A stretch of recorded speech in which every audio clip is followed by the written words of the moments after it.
अस्सलाम वालेकुम नाजरीन, मैं हूं शाजिया नैयर और आप देख रहे हैं programme four corner with Tarar. और हमेशा की तरह साजिद तारड़ साहब इस वक्त हमारे प्रोग्राम में मौजूद हैं। वेलकम कहेंगे साजिद तारड़ साहब को। साजिद तारड़ साहब, कैसे हैं आप? क्या हाल है आपके?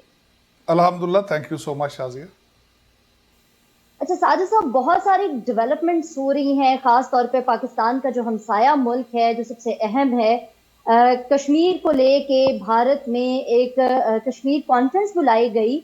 और अफसोस के साथ कहना पड़ता है कि ऐसी क़यादत को मदऊ किया गया जो कि गुज़िश्ता कोई 72 सालों से भारत के इशारों पर नाचती आ रही है। उसी क़यादत को जेलों से निकाल कर उस कॉन्फ्रेंस में लाया गया, जबकि जो हकीकी लीडरशिप है कश्मीर की, जिसको वाकई में कश्मीरियों का तर्जुमान कहा जा सकता है, वो तो अभी भी जेलों में मौजूद है। आप क्या कहेंगे, क्या हकीकत है इस कॉन्फ्रेंस की? देखिए शाजिया, सबसे पहले तो इस कॉन्फ्रेंस को कॉन्फ्रेंस कहना ज्यादती होगी, क्योंकि ये कॉन्फ्रेंस नहीं थी, इसका कोई प्री सेट एजेंडा नहीं था। जब कॉन्फ्रेंस खत्म हुई तो बिल्कुल लोगों को ये नहीं बताया गया कि इसके मकासद क्या थे और इससे क्या हासिल हो सका है।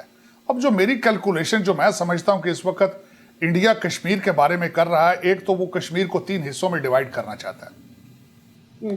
वो इस तरीके से कि एक तो जम्मू को वो अलग करना चाहता है, लद्दाख को अलग करना चाहता है, और मुसलमानों को सिर्फ श्रीनगर के आसपास कुछ 4 डिस्ट्रिक्ट्स वो देगा वहां, और उनको कंटेन कर दिया जाएगा ताकि कश्मीर का स्टेटस, कश्मीर की उसका नक्शा ही तब्दील कर दिया जाए और बिल्कुल उसको इंडिया में मुकम्मल तरीके से जम कर दिया जाए।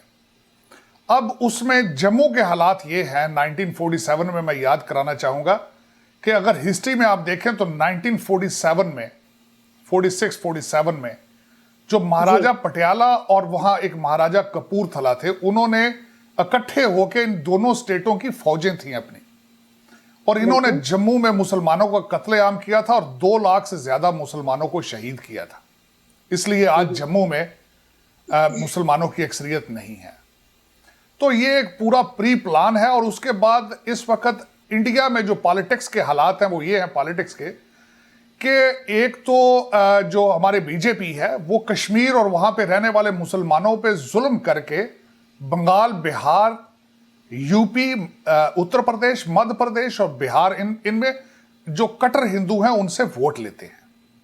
मुसलमानों को उन्होंने टोल बना रखा है एक पॉलिटिकल कि इन पे अगर जुल्म करें तो हिंदू खुश होते हैं। जो खासकर जो अनपढ़ तबका एक ऐसा है वहां पे, और ज्यादातर अफसोस के साथ कहूंगा, no offence to my Indian friends, BJP और मोदी साहब के पीछे ज्यादातर जो अनपढ़ हिंदू हैं जो 15वीं सदी के बदले 21वीं सदी में लेने पे यकीन रखते हैं, वो उनके फॉलोअर हैं, जिनको मोदी साहब ने अखंड भारत का नक्शा दिखा दिया है, जिसमें बांग्लादेश, पाकिस्तान, अफगानिस्तान, बर्मा, श्रीलंका, ये सब उसमें शामिल है।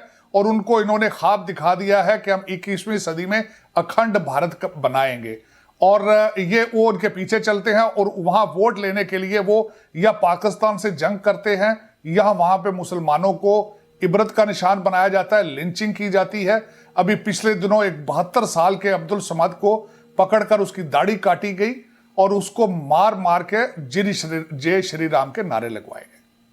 तो ये इंडिया के हालात ऐसे हैं कि कश्मीर को वो यूज करते हैं एज अ वोट बैंक। और पाकिस्तान एलओसी बॉर्डर के ऊपर 6000 से 8000 पक्के बंकर बना दिए गए हैं। वहां पे अल्टीमेटली वहां उन्होंने खुशियां या वहां पे उन्होंने अमन की बातें नहीं करनी, वो किसी चीज की तैयारी में है। कश्मीर का नाम खत्म करने पे वो दरपे हैं, और देख लीजिएगा इसका रिजल्ट इसी तरीके से निकलेगा कि कश्मीर का नक्शा तब्दील कर दिया जाएगा। आप यहां तक अंदाजा लगाएं कि हालात कश्मीर के वो इस तरीके से हैं कि जब कश्मीर का स्टेटस चेंज किया गया था 2019 में, तो इंडिया के एक चीफ मिनिस्टर साहब ने स्टेटमेंट दी थी कि हम अब जाके कश्मीर से हम वहां शादियां करके औरतें उनकी लाएंगे। यहां पे मैं ये भी याद कराना चाहता हूं कि इस वक्त जो यूपी के चीफ मिनिस्टर हैं वो भी एक पूरा करैक्टर है, पूरा एक वो योगी साहब।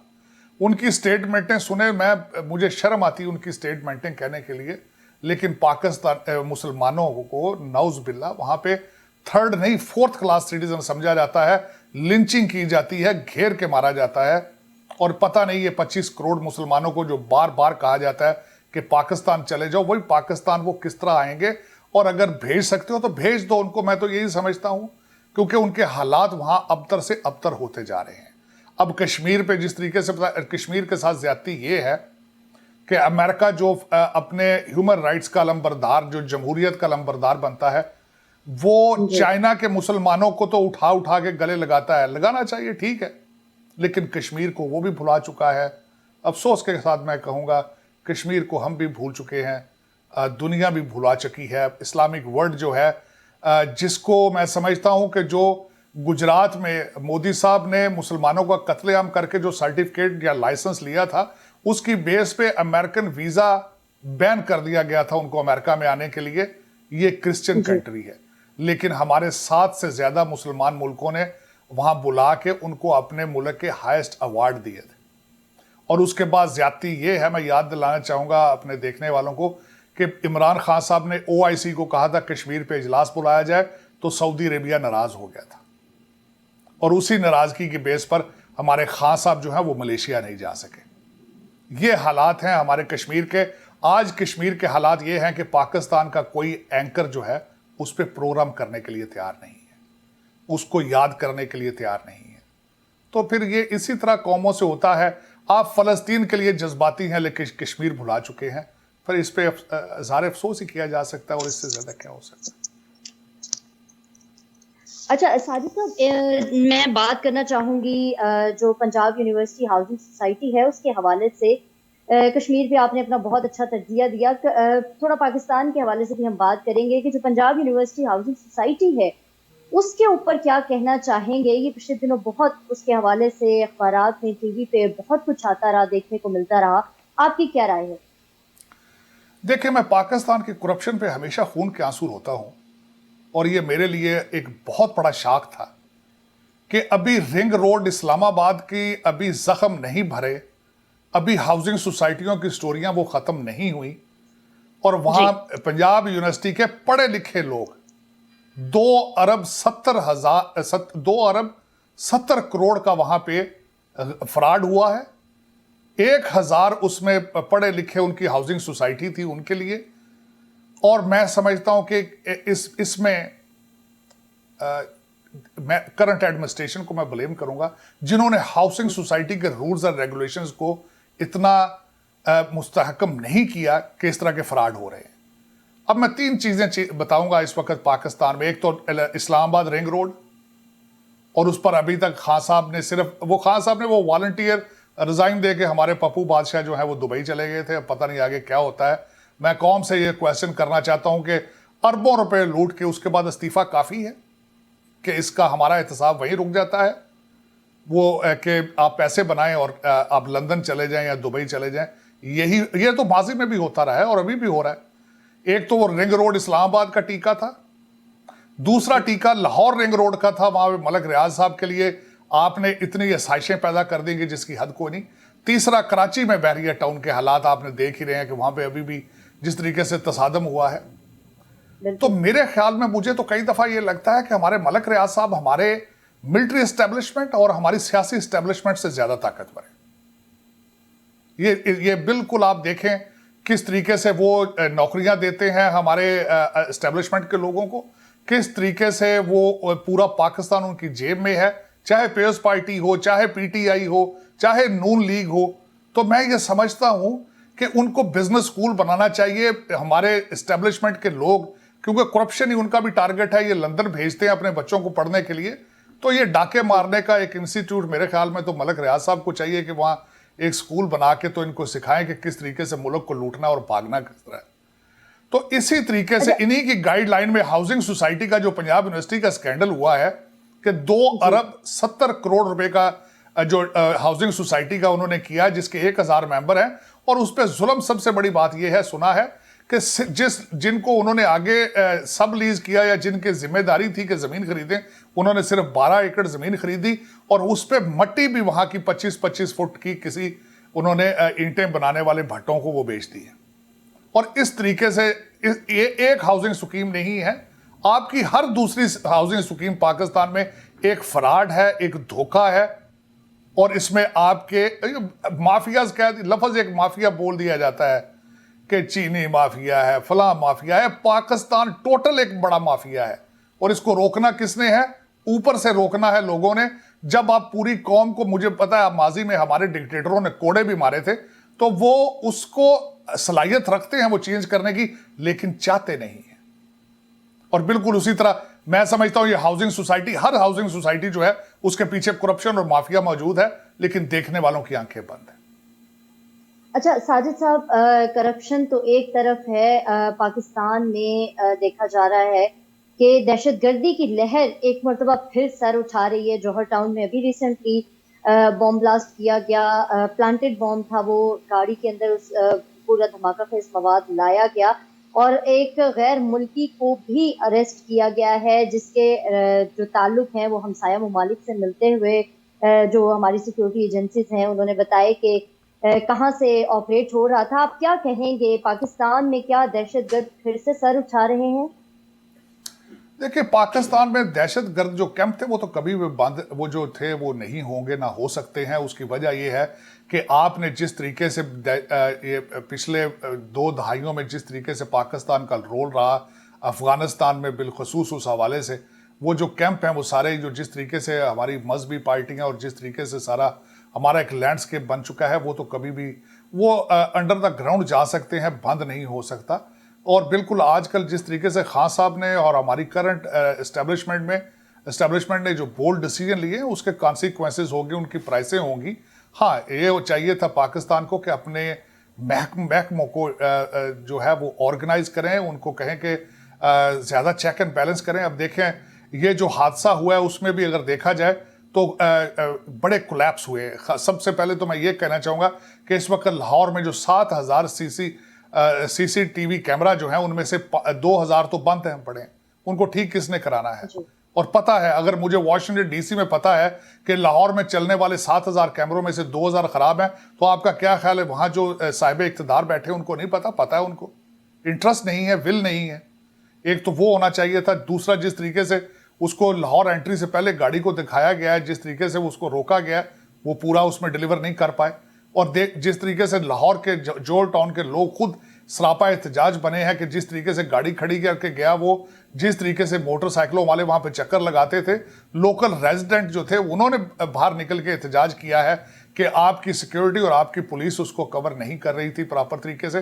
तो इस तरह के गैप्स अगर नहीं कवर करेंगे तो पाकिस्तान और पाकिस्तानियों को उनको इसकी प्राइस देनी पड़ेगी। और जब आप पाकिस्तान की इंडिपेंडेंट डिसीजन लेंगे तो आप ये देखें कि आप जिस कैंप में अभी मौजूद हैं, चाइना जो आपका इस वक्त सबसे बड़ा पार्टनर है, उसको तो स्वाय फाइनेंशियल तीसरा उनकी कोई सलाहियत है नहीं है। तो वो आपको चाहिए कि अपनी सलाहियतों को खुद आप ऑर्गेनाइज करें। आपकी, हमारे पाकिस्तान की गवर्नमेंट की रिस्पॉन्सिबिलिटी है कि वो अपने शहरियों और अपने इमलाक की हिफाजत करें और उनकी जान की हिफाजत करें। मेरे ख्याल में एक तो मैं इस पर खैर ये ज़रूर खराज तहसीन पेश करूंगा कि बड़ी जल्दी उनको पकड़ा गया। जिस तरीके से कराची और लाहौर एयरपोर्ट पे ऑपरेशन था, दैट इज वो बिल्कुल काबिल सताइश है। लेकिन मैं समझता हूँ कि जिस तरीके से फॉरेन पॉलिसी के आप डिसीजन ले रहे हैं, आपको चाहिए कि आप अपने बॉर्डर्स को और अपने शहरियों को और अपने शहरों की हिफाजत करें, ताकि अल्लाह ना करे कि पाकिस्तानी लोगों की जान और माल को नुकसान पहुंचाया जा सके। अच्छा साजिद साहब, आप क्या समझते हैं कि अफगानिस्तान के जो हालात हैं उनका असर पाकिस्तान पर भी पड़ेगा? ऑफ कोर्स, देखें आप बिल्कुल, आप जिस तरीके से अफगानिस्तान के साथ आपका पहले बॉर्डर खुला था, जिस तरीके से आपके ट्रेड रिलेशनशिप है उनके साथ, जिस तरह पख्तूनों की रिश्तेदारियां पूरे आपके केपीके में हैं, आप जब अगर आपके पड़ोसी अफगानिस्तान को बुखार होगा तो आप पे भी असर पड़ेगा। और बल्कि पाकिस्तान को चाहिए कि अब वो पूरी तैयारी करके बैठे। जिस तरीके से हालात खराब हो रहे हैं अफगानिस्तान के, उसका डायरेक्ट इम्पैक्ट पाकिस्तान पे होगा। ये बिल्कुल पाकिस्तानियों को, पाकिस्तानी एज ए कौम, उनको ज़हनी तौर पे और फिजिकली तैयार रहना चाहिए जो इस वक्त अफगानिस्तान में हो रहा है। जिस तरीके से देखें, पाकिस्तानी एडमिनिस्ट्रेशन की ये बहुत अच्छी बात थी कि वो पाकिस्तान का पुरअमन सलूशन चाहते थे कि तालिबान जो है वो आहिस्ता आहिस्ता गवर्नमेंट का हिस्सा बने और एक जमहूरी तरीके से आगे गवर्नमेंट में आए। लेकिन वो बातें नहीं हो रही वहाँ पे। चाहे वो हथियार डाल रही है दूसरी पार्टी, चाहे तशद्दुद के साथ, लेकिन मेरे ख्याल में वहाँ पुरअमन जो ट्रांजिशन होनी चाहिए थी। इसमें मैं ब्लेम करूँगा कि अमेरिका भी वहाँ जल्दी से निकल रहा है विदाउट एनी पॉलिटिकल डील और solution. With the Taliban and with the Ghani administration. तो मेरे ख्याल में इसके कॉन्सिक्वेंसेस डेफिनेटली पाकिस्तान पे आएंगे और पाकिस्तान को has to play a very careful role in that region.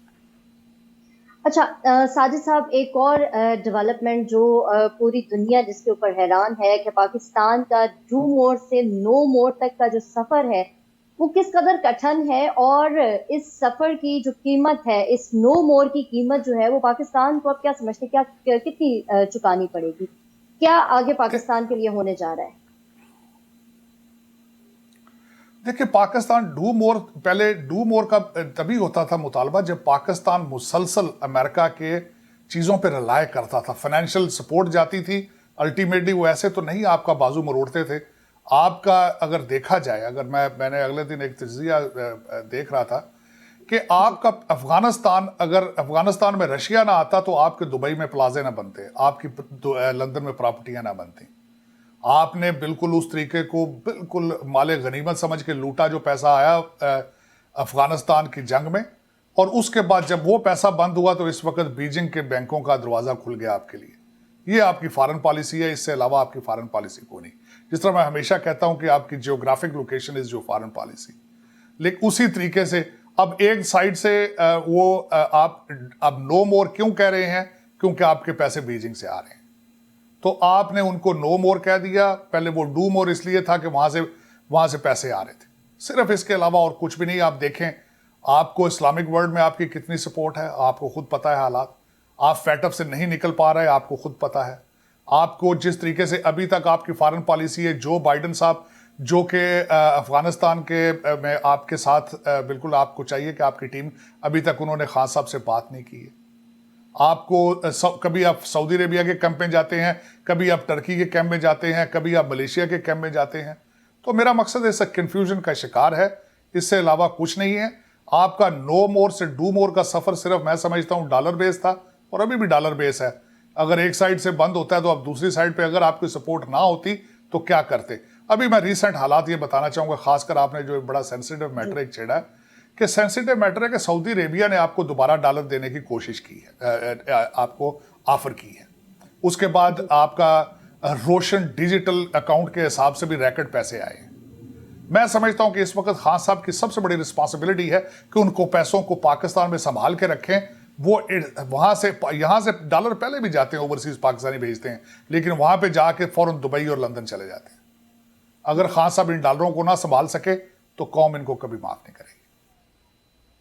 अच्छा साजिद साहब, अमेरिका की बात करते हैं। जब से कोविड आया है हम देख रहे हैं कि तमाम दुनिया का नक्शा बदलता जा रहा है। अपने जो सेल्फ रिसोर्सेज हैं उनके ऊपर इन्हिसार करने की कोशिश की जा रही है।